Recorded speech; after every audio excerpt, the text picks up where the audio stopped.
Have you ever had that feeling, that nagging, quiet but persistent voice in the back of your head that says, I'm not good enough, not smart enough, not successful enough, not thin enough, not perfect enough? Where does that voice come from? Why do so many of us, even when we are successful and loved, feel like we are frauds, just one mistake away from being found out?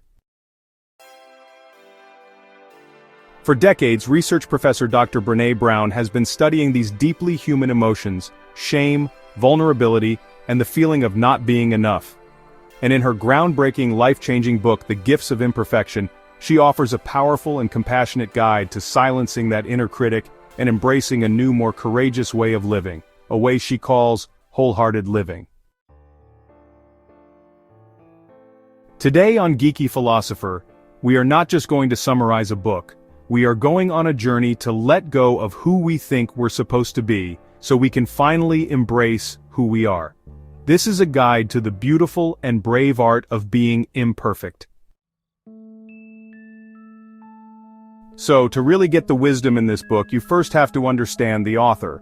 Brené Brown is not a guru, she's a researcher. She actually describes herself as both a storyteller and a scientist. She spent the first part of her career, studying the dark and difficult emotions of shame and fear.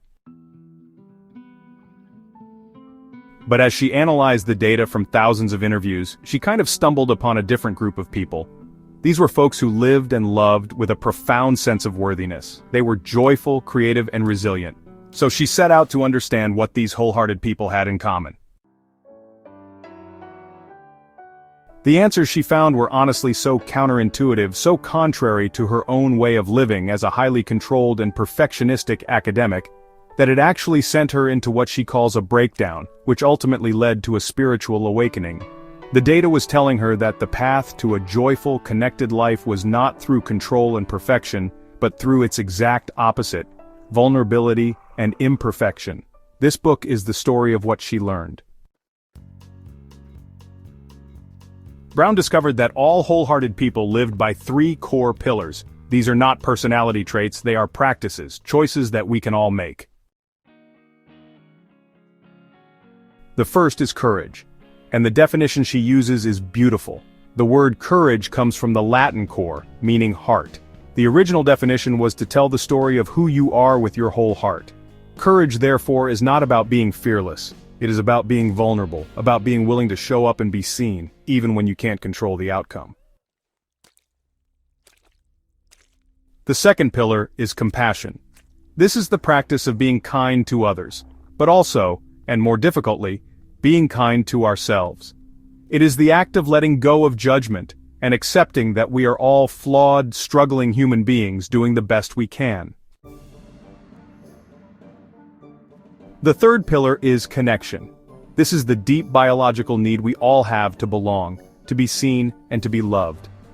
Connection can only happen when we allow ourselves to be truly seen by others, which brings us back to the first pillar, courage. Courage, compassion, and connection are the foundation of a wholehearted life, and the rest of the book is a guide, in the form of 10 guideposts to cultivating them. The very first guidepost is perhaps the most important. It's to cultivate authenticity, letting go of what people think. We live in a culture that is constantly telling us who we should be. We're bombarded with images of perfection. We feel an immense pressure to fit in, to please others, to get their approval. The result is that many of us spend our lives wearing a heavy set of masks, pretending to be someone we're not. Authenticity, Brown argues, is not just being yourself. It's the daily practice of letting go of the masks and allowing your true, imperfect, vulnerable self to be seen. It's a conscious choice, made every single day, to be honest and real, even when it's scary. This requires courage, because when you are authentic, not everyone will like you. But the alternative, to sand down your own personality to please the crowd, is a slow, spiritual death. The practice of authenticity is the first and most necessary step to a life of meaning. This is the central revolutionary idea of all of Brené Brown's work. She redefines vulnerability. Our culture teaches us that vulnerability is weakness. It is a flaw to be hidden, a danger to be avoided. But Brown's research revealed the exact opposite. Vulnerability is not weakness. It is our most accurate measure of courage. She defines vulnerability as uncertainty, risk, and emotional exposure. Think about it for a moment. Every single meaningful experience in your life requires vulnerability. Falling in love is terrifyingly vulnerable. Starting a new creative project and putting it out into the world is vulnerable.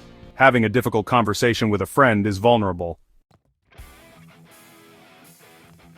Vulnerability is the birthplace of all the things we crave most in life: joy, creativity, belonging, and love. When we numb ourselves to vulnerability to avoid the pain of getting hurt, we also, by necessity, numb ourselves to joy and connection.